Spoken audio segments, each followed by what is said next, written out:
Welcome to Field of Dreams on NCBNTT. I am Steve David and I'm your host.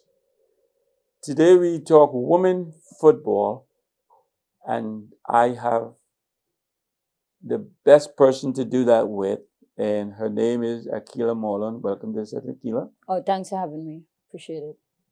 Long time no see. Yes. The last time I saw you was at my under 14 football tournament. Yes. Which you guys did excellent for the first year, and hopefully you'll be back next year. Yes. This was a great tournament as well. Right, thank you. Ahkeela, the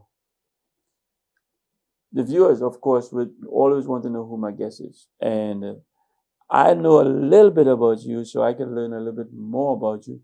So tell me a little bit about Ahkeela Moland. Well, I was born and raised in Central Chaguanas, Londonville, to be exact. I came from a family of 5, my mother, my father. I'm a twin. I have a twin brother called Ahkeela. He plays professional cricket for Penal Clark Road. He's the captain there.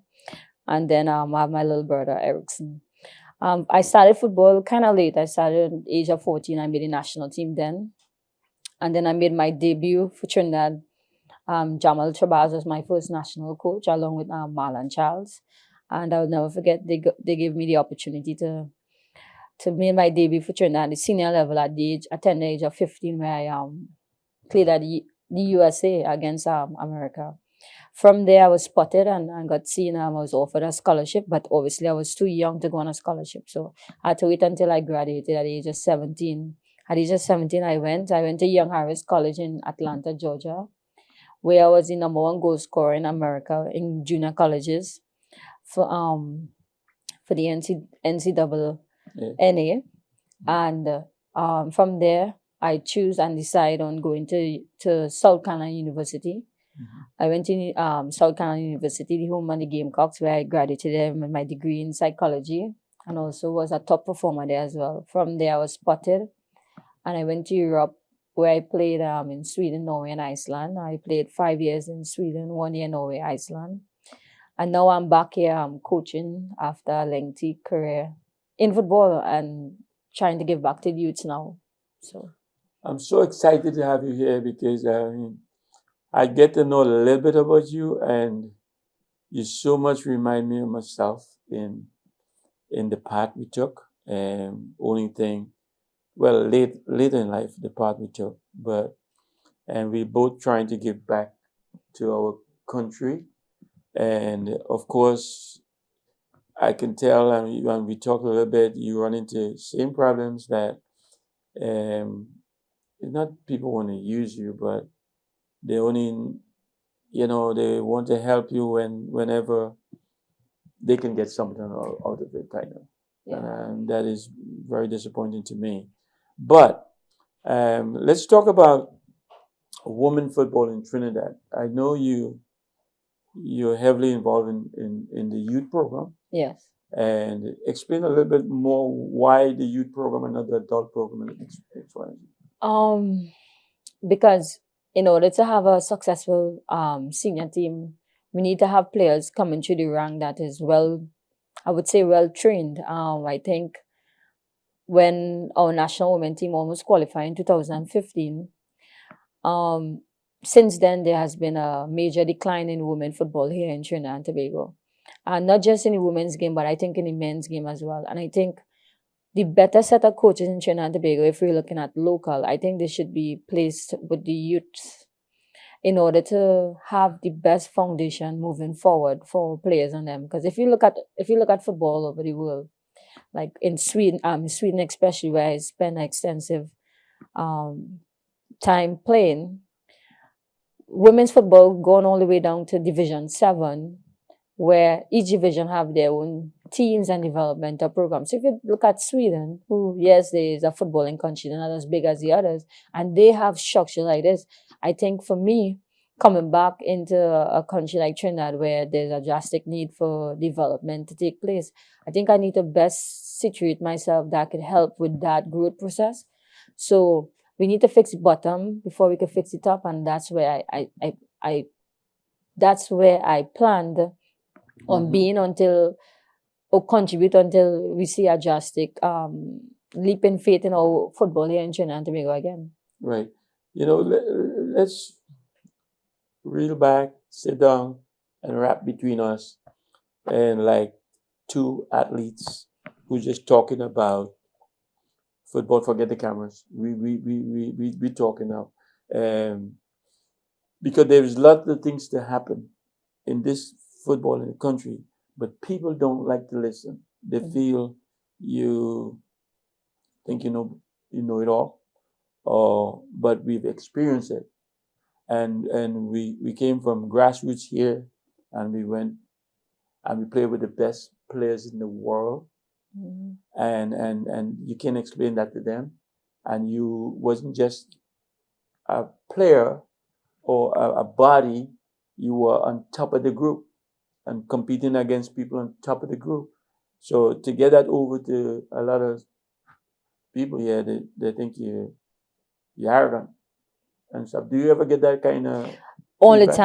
all the time? But to be honest with you, Steve, I gotta be honest, like that don't faze me, because when you sit with winners, the conversation are different. When you sit with folks who want to see football, football reach the top, the conversation is different. So for me, I won't lie, I master talk don't faze me at all. They could talk, because talk did not get me a scholarship.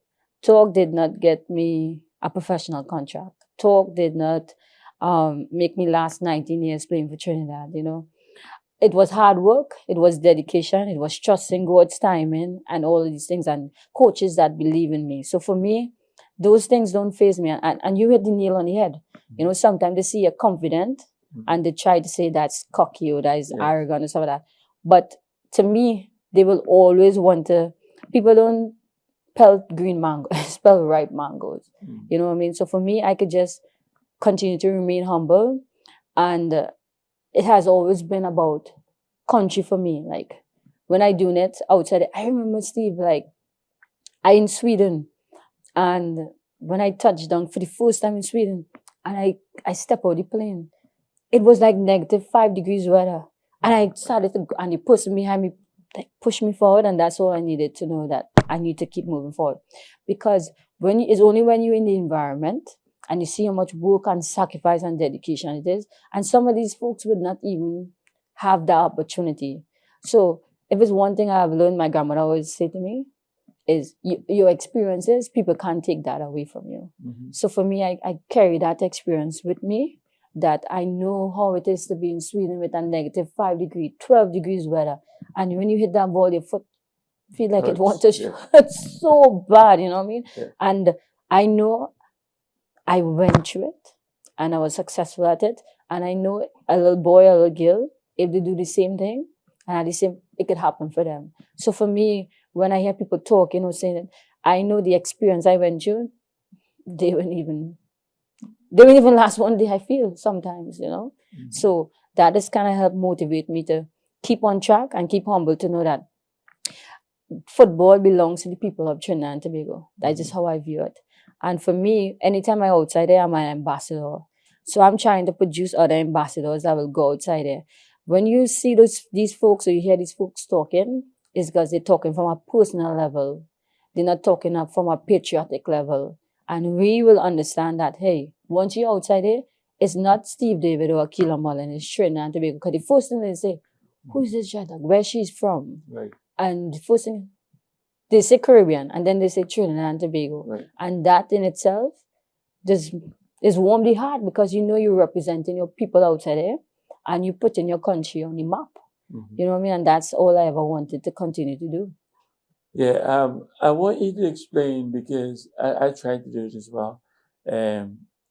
There's a certain time in your professional career, you got it. Because I spent time after time playing with local, and then I met this Warren Archibald when we went to play for national team, and then we spent lots of time talking, and you know and I still didn't understand it, and then I went to Miami and played professionally, and we still continue, and I'm still on top of my game, but it clicked for me in Los Angeles when I was away from Archie by myself. And then I went and see this movie, Greatest Love of All, Muhammad Ali. And I hear this song. And then everything clicked for me because I was on my own now. And the greatest love has to come from within and all of that. And then I got confident in myself and I realized this is it. When did it change for you in that regard? Wow, that's a great. Because, I mean, you go out there and you don't know what to expect. Yeah, that's great. And then something make you know, this is me by myself. And I make it happen. That's a great question because I think for me when it changed was when I went to University of South Carolina. Coming out of Young Harris College, like I mentioned earlier, I was like the #1 goal scorer in the whole of United States, coming from Trinidad, this little skinny, bony dreadlocks. You know what I mean? And you know, everybody always want that person at the top. So when I a lot of offers I received and I settled on South Carolina University, and I will never forget going to South Carolina. And my first day in the locker room, my uniform, my boots, everything was just soaking wet. And it was like, welcome. You know what I mean? It's like, you're not coming here to take my spot. You know what I mean? I couldn't believe, like, well, I had to go training with wet uniform, wet boots, wet socks, wet everything. And here it is, I was coming from a high and I'm coming to South Carolina, I'm thinking they will embrace. No, and I had to go there and I had to show them, hey, that I deserve to be there. You know, it took a while, but once they start realizing your potential, they start to embrace you. But for me, that was like a big humbling, changing, because now I realize, as you said, oh, I'm by myself here, I'm my own. Yes. You know, when I first went to the US, I had my Young Harris coach as a mentor guiding me, and now she's no longer there. And now I'm at this big university with these girls who think you're coming to take their spot. And to me, that was the changing point where I had to step up and show them, hey, this is what I'm made of. So that's a great question because that was a turning point for me that got me more hungry because I know now that I'm in the big league. South Carolina is a big team, you know, so it was big time and I had to step up or else I'll be out the door. And this is my biggest thing to try to transform this to the kids. How do you do that? Transfer that mindset, because that is the key. If you didn't have a tough mindset and you didn't pull yourself together, a Rambo kind of thing. I had a trip in the locker room there one time. Yeah. Someone else would have reacted differently. Go to the coach, complain. No, I took the wet clothes, I took the wet boots, socks, and I went outside because I knew. First, I knew I wanted something from them, and they needed something from me. They needed my talent, and I needed their scholarship money. I didn't come from a rich home, but I knew at that time my scholarship was more than $25,000 US a year. And that's just 1 year, times that by 5. My parents didn't have that, or 4. My parents didn't have that kind of money. So now I had to put that ego, that pride, everything aside, and realize my main purpose why I was there. And that purpose was to, hey, if football will work out for me, I make sure I get my education free at charge through the football. So I always kept my focus in check. Why am I there? I'm not there to fight with these girls. I'm there to be a teammate.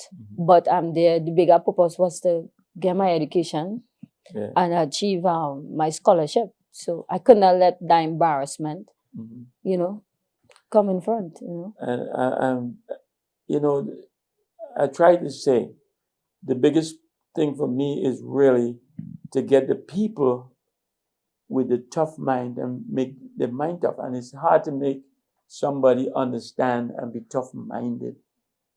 And I don't think as coaches we think about that.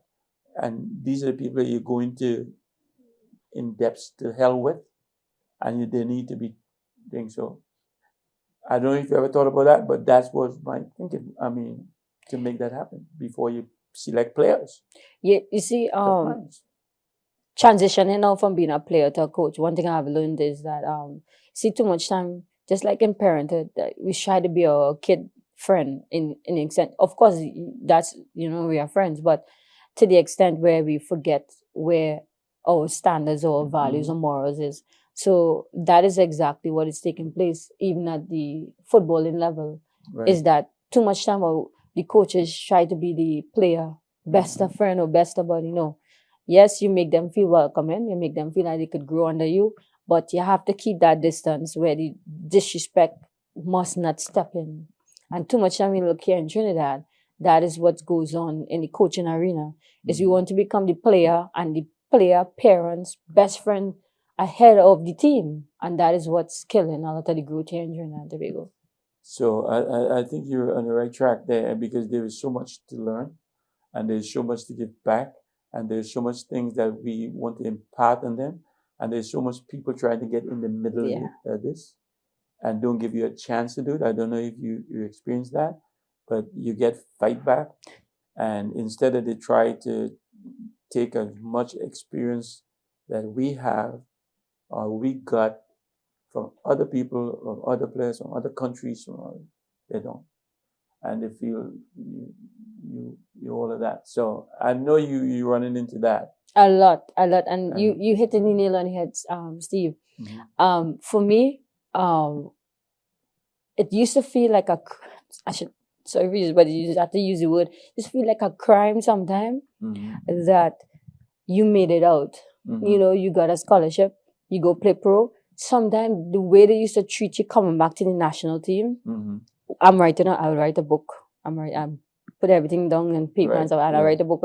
But coming back to the national team used to feel so much of a burden, because they used to treat you so much like a criminal. Like you feel like you're a criminal for actually being successful at the game. Instead of they embrace you, they make you feel like I can't describe it. And I used to always say, once I get in that position, I need to take this and turn it into a positive. It must not be that I become like them in the future. Okay, let's take a break, Ahkeela, and when we come back, we will get a little bit more into how we're going to move football ahead in Trinidad, because we can talk for days on this kind of treatment thing. Viewers will be right back after this short break.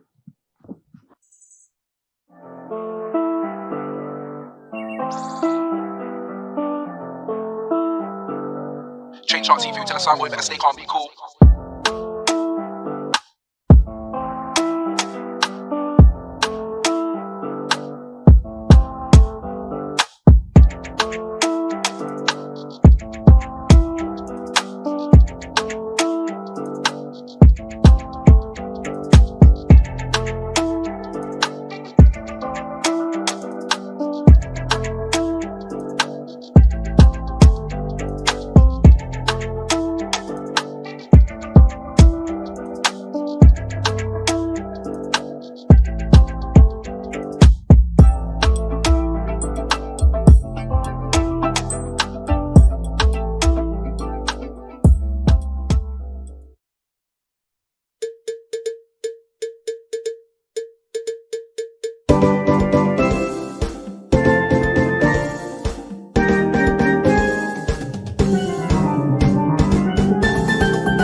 Trinbago Heritage, every Wednesday at 8 p.m. on NCBNTT Television Network.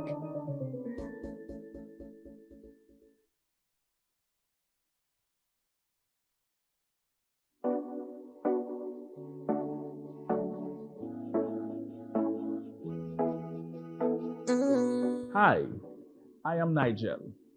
Quote Me Today is your daily motivational segment to start your day right.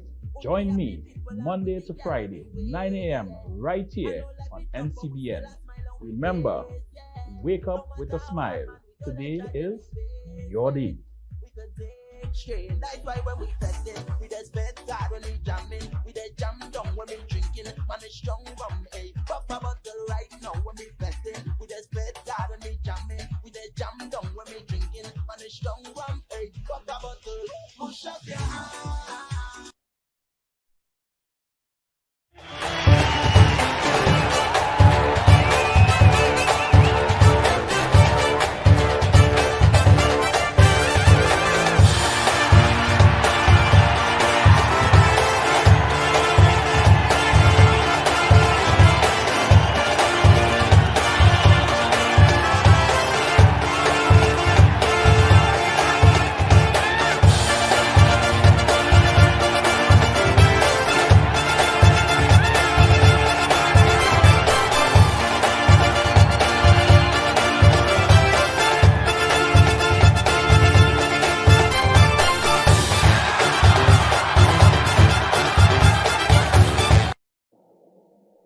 Okay, viewers, welcome back. And for the ones not tuning in, you're looking at Field of Dreams on NCBNTT. I'm Steve David, the host of the show, and with us is Ahkeela Moland, our national great, the best woman national player we ever had, Ahkeela. And I know there is so much you have to impart in the game. And I know how difficult it is. Trust me, I know how difficult it is for people to hear you and get your take on things to move this train forward. So I want in this show to give you a chance to see how we can let them listen so they can move this train forward in our women's program. Yes, well, Trinidad have amazing female talent. The women game has been evolving tremendously. I think in order to first, everybody's talk about resources. Yes, resources is key. It's very important. But resources without having the proper supporting personnel around you, the money will just resources just squander yet again.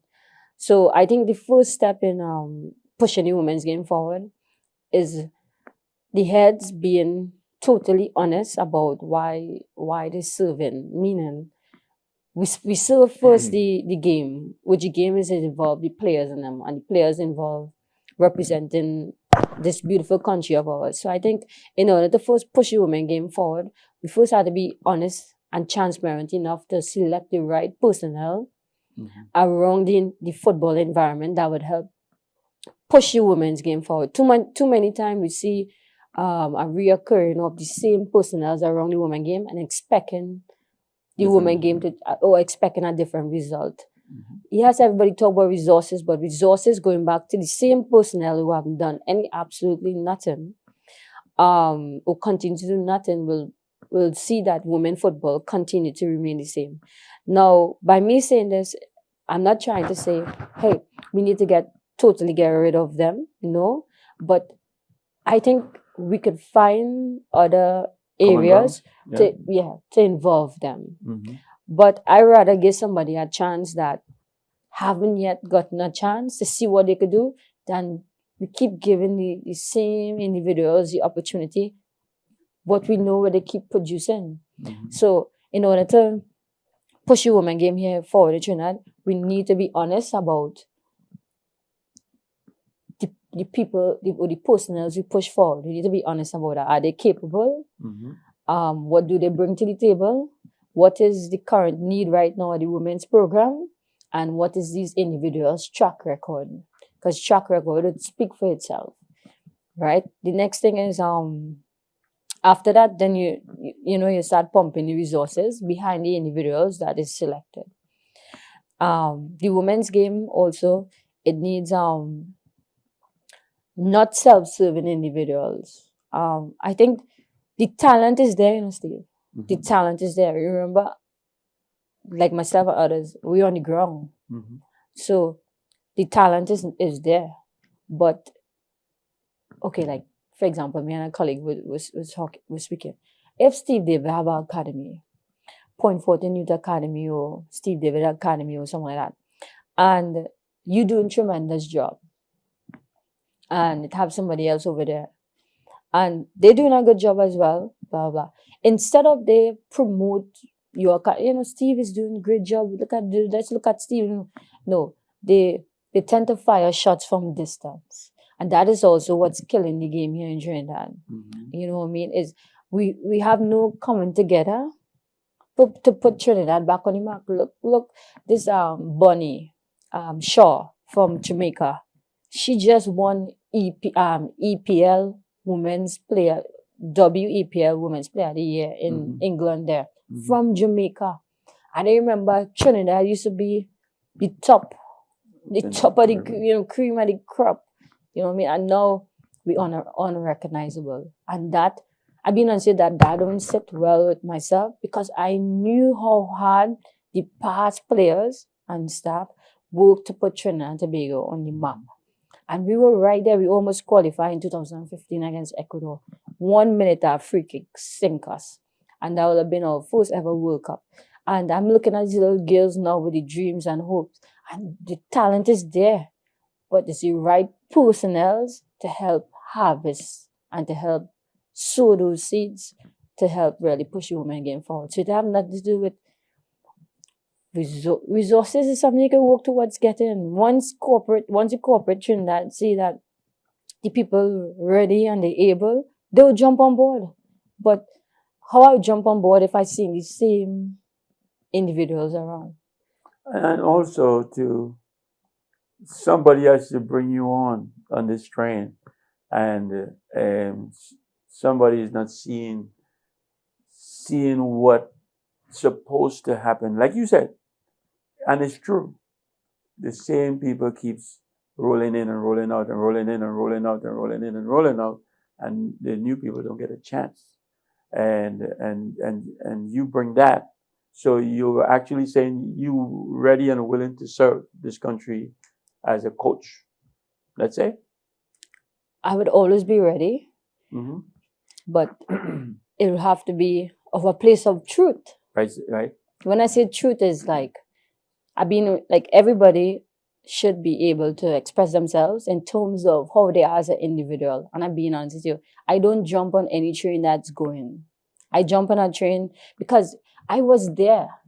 I was a player. I was there. Like I mentioned earlier, I didn't come from a rich family or anything. I came from a family that tried. And I know the power of that ball. If you place that ball, I stepped in some rooms and I sat at some tables and I met some individual through that ball. You know what I mean? So for me, I always want to jump on a train that is speaking some sort of truth on it that would take your places. So for me, yes, it's something I would like to get involved in, but it has to be from a place of, hey, we're doing this because we all have the same goal and purpose, which is to put Trinidad and Tobago women back on the map where it's supposed to be. And once that train head in that direction, I'll be the first one even taking the helping role the wheel. You know what I mean? Like for you, for example, I knew of you, but I didn't know you personally. But I got to know you more in terms of when I came to the league down there. And I would tell you this here on national TV. And one thing I admire about you, I'm not just saying this because you're my present, is you own that facility, you run in the league, everything, and you would be picking up the bottle, the trash, the setting up the fields, and that is leadership. Mm-hmm. Too many times you see folks in Trinidad there, once they get a position or to do something, the chest higher than, the chest up in the air and they feel they can't do this and do that. The women game is different from the men game. You know what I mean? And sometimes it might require going down so low to come back up that you had to be willing to do that. And to see you didn't have to do that. You could hire someone, but even in your capacity, you're willing to serve. Mm-hmm. And we don't have a lot of folks here in Trinidad willing to serve. So I seen Steve David doing all these things, but I want to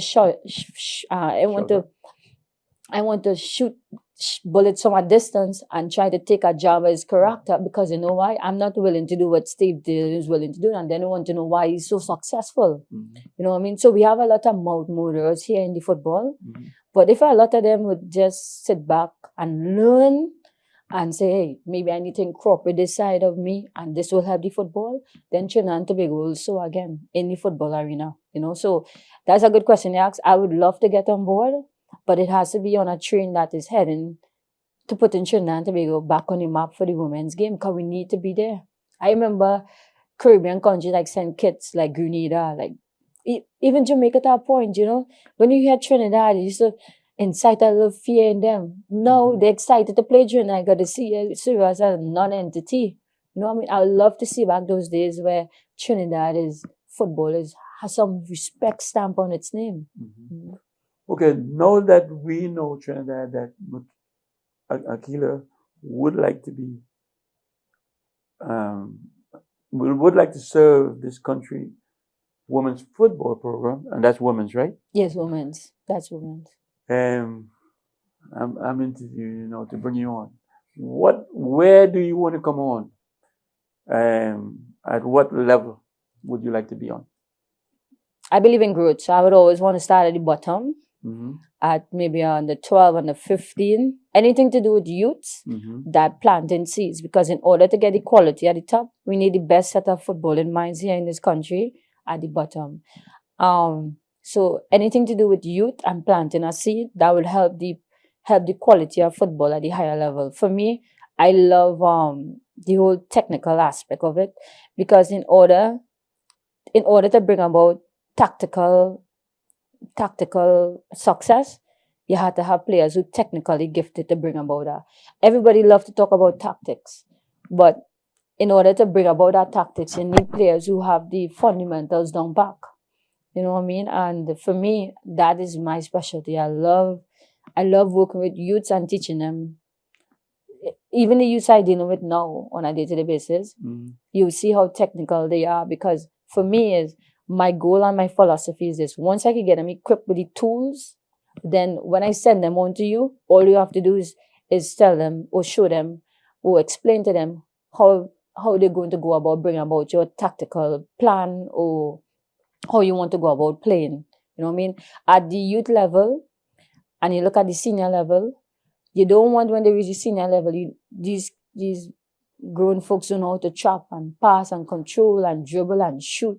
I think one of the things that we miss here in Trinidad, why we're not producing a lot of goals. So we're not producing players who have the fundamental know how to strike a football, or when to take the space, or when. So these different things I would like to be involved with at youth level, because the information that the kids and receive at that level is so vital, that we need to have the best set of coaches at that youth level. And too much time we see folks in Trinidad, anybody who just pick up a whistle think that they are coach. You know what I mean? And sometimes I once heard someone say this, and it made so many sense to me, and it stuck me to this day. A bad player could mess a team up, Mm-hmm. but a bad coach could mess a generation of players up. And that is what's going on here in Trinidad. Mm-hmm. A lot of bad coaches are messing up generations of players. So that is why you could see now players who excelling at the SSFL, they can't, when last, except for Dante Gilbert, who recently signed in Holland there. Mm-hmm. When last you really signed a good youth player coming out of Trinidad? You know what I mean? Because they're missing that fundamentals. Sometimes you give a player time and space, they will look like a hero. They look like the best player. We're not producing youth players who could play in spaces. You know what I mean? Because why? Every time we go to a session, the easiest thing for a coach to do is to take 4 cones and then set it up and have the kids and them play. Yes, playing is good, playing is vital, but they had to know the when, the why, the know-hows, the importance of why they're doing it, this technical move and stuff. But we don't have enough coaches with the insight of it. Am I hearing from you a National Football Academy or something like that? Or how do we make this happen? Based on what we have going on right now, it's like helter skelter. I thought the new president, I think it's on your program itself, where I heard him mention taking it back to the zones. Mm-hmm. A lot of grassroots programs he also mentioned. So I always envision like each zones, like central, south, north. What's yours? What's yours? What do you think? Yeah, that's what I always envision, like each zones have a functioning, as you say, academy in each zones. Mm-hmm. But while that existing, there's a main academy. A national academy. The national academy. Right. So it still functions in zones, but that the national academy. Where it's a continuous filtering of youth players in and out of it.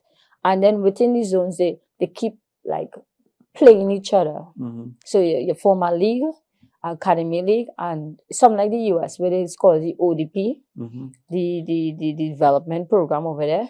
And we need to have a structure, something like that, to where players don't get comfortable, but they know that, hey, there's always... So even at the zone level, they still don't feel comfortable. They still know I have to meet the national academy. Mm-hmm. Yeah. I always envision something like that. Where, yeah. I'm asking you because I know you're there, like myself. and you see the programs that they have in the U.S. and people wonder how come they get so good, because they have the programs Yeah, they have the in program. place to make that Mhm. happen. Mhm. And when we, and I'm saying we because we run down that same track, man. When we come to try to change, and they're always asking for change and try to make change happen, they start chirping in the Yeah. back. The noise I can't take, and I'm hearing now you can't take that. Sometimes I just ignore I what you're trying to disagree. do, and move this train forward. Yeah. So, But that's mhm, but if you're in a system long enough, you know, like that will always, as I always Always say, be. like once you're in a leadership position, if you're not ready to deal with those things, then it shouldn't be enough. So for me, like I mentioned earlier, I don't talk at all. Right. Meaning, like, people could say what they want. Is I stand as a coach or administrative leader, however, you live and you die by your decisions. mhm, And that is what we missing here in Trinidad, is that we have so much more murderers where people talk from a distance, but they will never step to Steve David and say, hey, mhm, or Ahkeela Moland and say, hey, XYZ, because they know what they're saying. It is not the truth. mhm. But they could go and say that lie to somebody else and they will believe it as truth. Right. But so that's okay. Once the noise is over there. But once they know they can't step to you with the noise, I think that's the most secure thing that you could feel. And I think that is where I would like to see the new administration step up and try to make a change. Right. It's too much time we want to slaughter somebody's character from a distance. So now the persons who's supposed to do the hiring or the this or that do not find that person attractive, Right. because now they done slaughter Steve David or my name or somebody name, anybody name behind closed doors, so that we don't give him a chance. Then we Right. don't give she a chance. Then we go, because they themselves want that opportunity or that chance now. But that is where we need to be leaders in this country and say, you know what? Let's find out who's Steve David for himself. Find out who's Ahkeela Moland for herself. Let's see what she stands for. Let's see what he stands for. Let's see what someone. And that's what we need to change here. That is the dynamics we need to change. Stop living somebody else's life through somebody else's experience of them. And let's experience them for ourselves. All right, let's take a break. I like what you just said, and we pick up when we get back. Viewers, we'll be right back after the short break. Hi, I am Nigel Coutier. Hi, and I'm Jovan Paulette.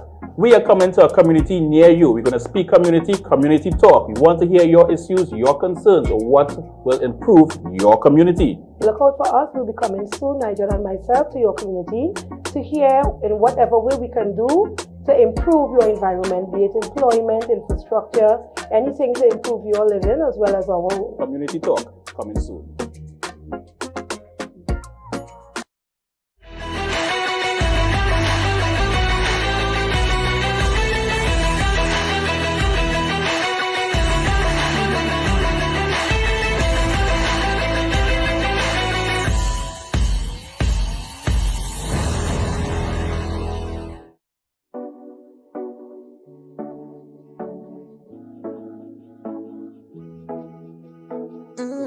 Hi, I am Nigel.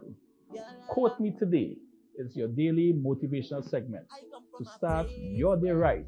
Join me Monday to Friday, 9 a.m. right here on NCBN. Remember, wake up with a smile. Today is your day. That's why when we testing, we just bet God when we jamming, we just jam down when we drinking, man is strong rum, hey, pop a bottle right now when we testing, we just bet God when we jamming, we just jam down when we drinking, man is strong rum, hey, pop a bottle, push up your hand.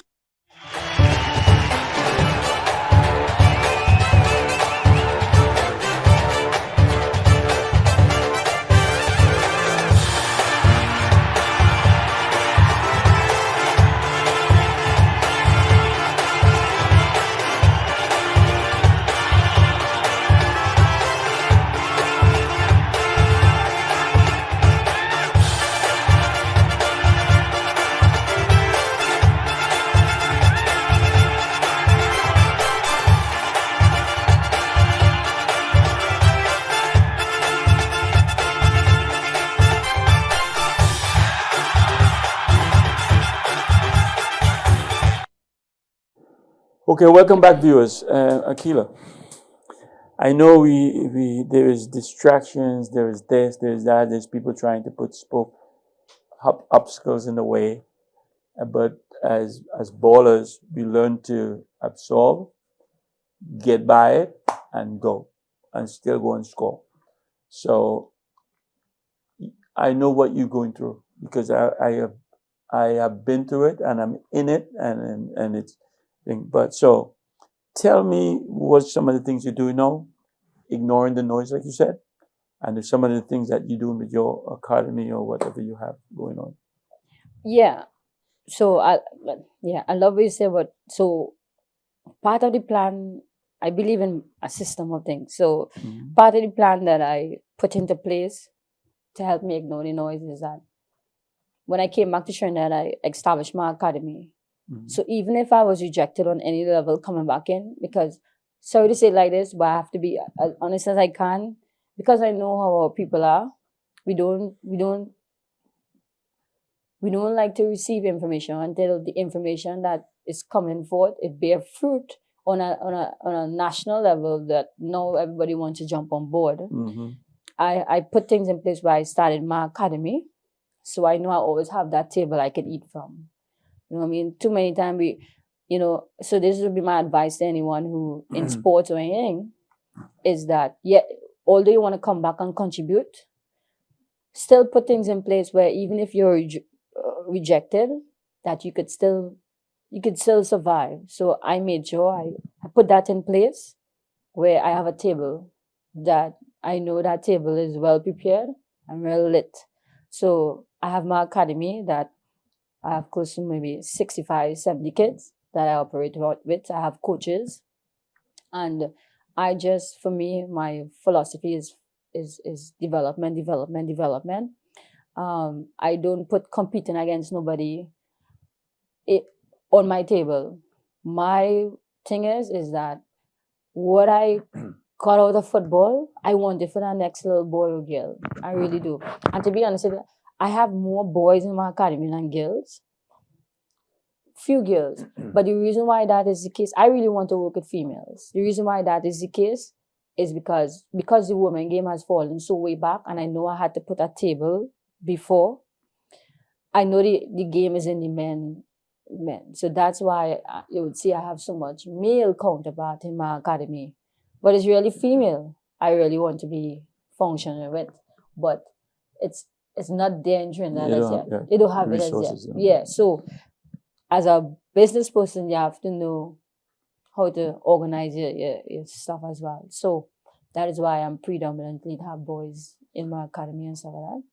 But you explained it pretty well. I tried to impart that, but you explained it pretty well how you deal with it. You, regardless of things around you, this is going to happen because you have control of this, and this is yours, and nobody can disrupt it. No. And that is exactly how you learn that from experience. Yes. You learn, and from the experience that you got playing ball, and you're a baller, you have to figure out what keeps you concentrated. Right.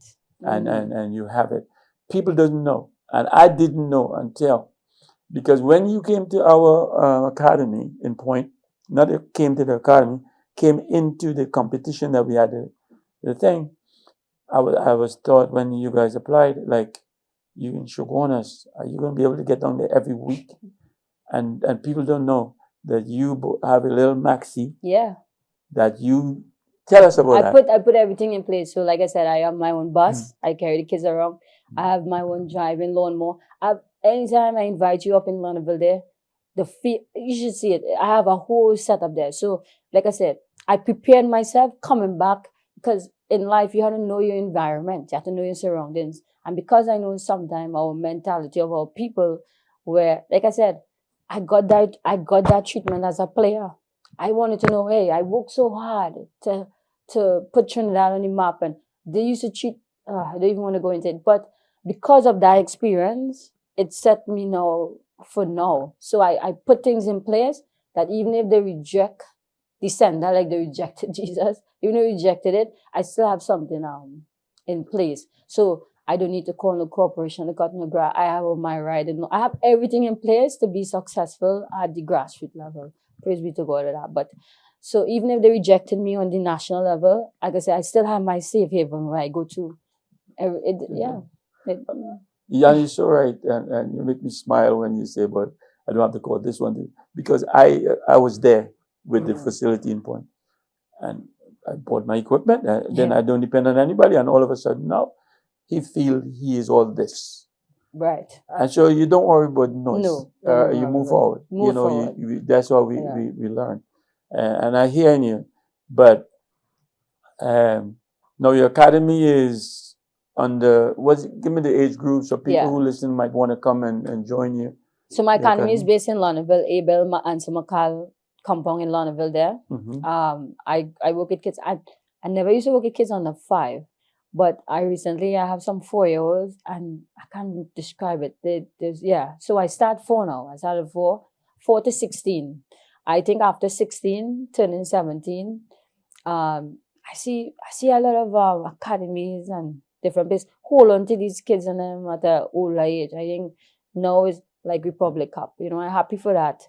I'm happy for Republic Cup and stuff like that. But we see kind of 20-year-old playing Republic Cup and they call it youth tournament. No, those guys supposed to be trying to gain some contract somewhere or playing in the semi-professional league here or something like that. So for me, I do believe in holding on to players. I don't believe my philosophy is I'm developing you for you to move on. Right. And I think sometimes too, that is what's hurting the football here, is that we feel sometimes we develop that player and we need to hold on to that player for a lifetime. No, that player needs to go and blossom. So my philosophy is this: I develop you to a certain age. I try to equip all the tools and the knowledge that I know that will take you, and then you need to go and you continue to create. If you want to come back for advice, all these things, I'm there for you. But my job is not to hold on to players. My job is to develop players to go on to greater things. So that is what I'm doing there in Lonneville. Getting them scholarships. A lot of them who pass for schools, get them into schools through football and the education. And just be that outlet that they could be guided with. Right. And you have good people with you. And I know that one girl who comes down with you. Yes. Give some shout out to your people. Who's the people So my best friend, Khadija Debisat, she's an amazing youth coach coming up with all these went away on a scholarship as well, coming back. So I'm kind of mentoring her. So she now could go and blossom in other areas down out there, into the school system. I have Coach Movin, who's a referee. He also into the coaching and stuff like that. He with me a while now, because it's 8 years I have my academy. Yeah. And within that 8 years, I spent 2 years outside. So from 2020 to 2022, I was the technical director for women football in Angola. So that and all prepare me for like even the now. So when I go away on opportunities, they are the ones who run the show and carry it on and stuff like that. So yeah. So sky's the limit. What's your goal? Where you want to? My goal is to one day take Trinidad to a World Cup. I believe it. I'm going to be the first to say it on national air. I don't know under which administration I will do it. Wherever it's in, I know that Trinidad will play in a World Cup under me. I promise. Right. Because you know why I'm sharing that with you for? Because I have done a lot in women's football, and the only thing I don't have my name is playing in a World Cup. Almost in 2015, in the 91st minute, that free kick sink us, and I don't believe I ended up in the hospital that night, because I knew that was the top of everything. But I say, okay, I didn't play in a World Cup, but I will coach players that played in a World Cup. So that is my mission. That is my drive. You understand? I didn't get to play as a player, but I would like to do it one day as a coach. Right. So I'm remaining humble and trusting the process until that happens. Because I'm young in the business, but I have a lot to offer, but I have a lot to learn still. And too much time people see a potential and get threatened by it, not knowing that your threat is not my threat, because my goal is really to fulfill something else that I wasn't able to achieve. So if all of us come on board and put country first, then we'll have the best football in mind in this country to help take the thing forward. And that's the only thing I hope and because I'll tell you this, before we close, I'll tell you this. I was a little girl in Trinidad, in Londonville, on the streets, and I used to watch a plane and be like, I wonder how America look, Sweden, all these different places. And I said to myself, I'm going to take this ball. I was sweating with the boys on the streets. You know, after you don't play, they sit down under the street lights and they sit down. I said, you see me, that ball going to land me on that plane. And you went through that. You'd want that for somebody else. You know what I mean? It's not nobody come and take me and put me on that plane. It's I took that ball and say, hey, I'm going on that plane and see the world through football. And having that inside of you now is what is motivate me to be so grounded and humble to know that I want that for that little boy or little girl. Because I came from nothing. Absolutely nothing. You know what I mean? I remember the first time I went in Central there to play football. I wanted to know, what is this weird looking thing, the boots? I would never forget my first day in that session. Abdul Rashid, may he rest in peace. You know, he died there. But I went to that flame and that day rain was falling. I was slipping and sliding and them kids and them laughing at me. Them kids them laughing at me. Who's this girl slipping and sliding? And I'll never forget, he walked up to me the next day and he said, no, he walked up to me the first day. He said, Moland, promise me one thing. If you come back here tomorrow, because I was my first day, if you come tomorrow, I promise you, those girls will never laugh at you again. And I went to my mom and said, I can't go back there. I can't go back there. These girls, I can't do that. And the next day, I don't know when we woke up. I woke up after school, go there, and he had this brand new black and red Lotto white with a big tongue. That was my first boot, a black, red, and white Lotto with this big tongue. Yeah. And he gave me it. And he said, you showed up? They would never laugh. And they never laughed again. I never looked back. And I never regretted it. Never regretted it. And I think those are the kind of things, if people take time to sit down and talk to folks like ourselves, where we went through to get to the top, then they will appreciate it more than staying from a distance and then just have the worst to say. But really and truly, your heart is at a place for passion and country and football and all these different things. Yeah. What is your most memorable or brightest moment you think you had in football? And then you can tell me what you think is your worst. I think it's when I transitioned. I mean, in a humble way, I'm saying this. I mean, I won. Like I said, I could say it was when I was number one goal scorer in a whole America, coming from Trinidad. This little girl, I could say, was when I went to Sweden for the first year and won the Swedish league there. I get promoted to the top.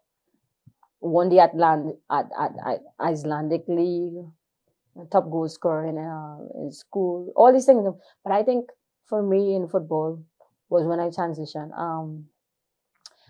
All these little boys and these little girls now telling you, you're the reason why I'm not giving up. Yeah, I actually appreciate my coaches now more when I transitioned than when I was a player. Because now I'm in their shoe, and I see them. Yeah, like these kids and them when they go on scholarship. So when they get into school or like coach, like many times, because some of them life home tough. Mommy and daddy not together, this, that, you know what I mean? And you now planting these dreams and hopes in them. Yeah, I think I gain more satisfaction being a coach now than when I was a player. So I would say coaching now, changing lives. Some of the kids now who are some kids in the national pool, coach, thank you for all the sweat and blood. Us getting to see the other side now. And yeah. I don't know if you experience like I do. And the thing I hate the most is when people look at me as I'm not stupid, but look at me like, footballers come with a background that they don't like school or they only play football. And when people look at you and like yourself, you graduated. Myself, I graduated. I have a master's degree, environmental and occupational health science. and all of that. And then especially people in position. They look at you the same way as any other company, and you have put so much into your game and your life, and they don't understand it. That is the worst feeling for me, that I don't like. And so I don't know what's yours, but that's my voice. And treat me with respect, whether I have an education or not, or whether I can play football or not. Treat me with respect, and I don't let nobody disrespect me. And I think you're in the same boat. I think you do not let people disrespect you. No, it's right. I love you said that. For me, I think the worst thing in coaching I've learned though in being a player or something like that. You're right. I could truly say, if you treat me with respect, I treat you back 100 respect. But I say this in a humble way when I say I'm not afraid to eat alone. When I know what I brought to the when I know what I could bring to the table. I'm not saying this in no way, meaning like, I think too many times, here it is, if you's my boss, if you spit, I spit. If you drop, I drop. Because that is what's required of my role and function, is to support you and stuff. But if we go behind clothes and say, hey, Steve David, we alone. Hey, Steve David, what you did there was... I think that is where true character come in. You know what I mean? Is that I'm not the type of person where I would ever publicly, but I think true character come when we could, have a conversation and say, hey, you know what? Yeah, maybe I sidestep there. Maybe, and we grow and we learn from, But I think that is what's hurting a lot of things here in this country, is when we feel that we can't talk to each other. And because I see Steve David have so much amazing things going on over there, I stigmatize him that, oh, he arrogant too. Because he have all this, he wouldn't listen. No, I never give Steve David a chance to see who he is. So who am I to judge him from a distance when I never even sit down and have a conversation with him and stuff? You know what I mean? So once you start to move away from that, you'll see a lot of things in this country and in sports in general grow. Yeah, it will grow. Ahkeela, we run out of time. Yes. And I could talk to you for another week. Yes. We don't have that. So thank you for being here. I am your biggest supporter. I am your biggest fan. I was glad I ever met you, and keep up the good works. I appreciate you. Thanks. All right, viewers, thanks for tuning in every Tuesday night at 8. And again, we always have a good show for you. NCBNTT, thanks for the opportunity. We do have a Facebook page. You can check us out. And we do have an email address, philodreamtt@gmail.com, where you can drop us a line. This show has ended. Go in peace. I'm Steve David. That's Ahkeela Moland. Good night.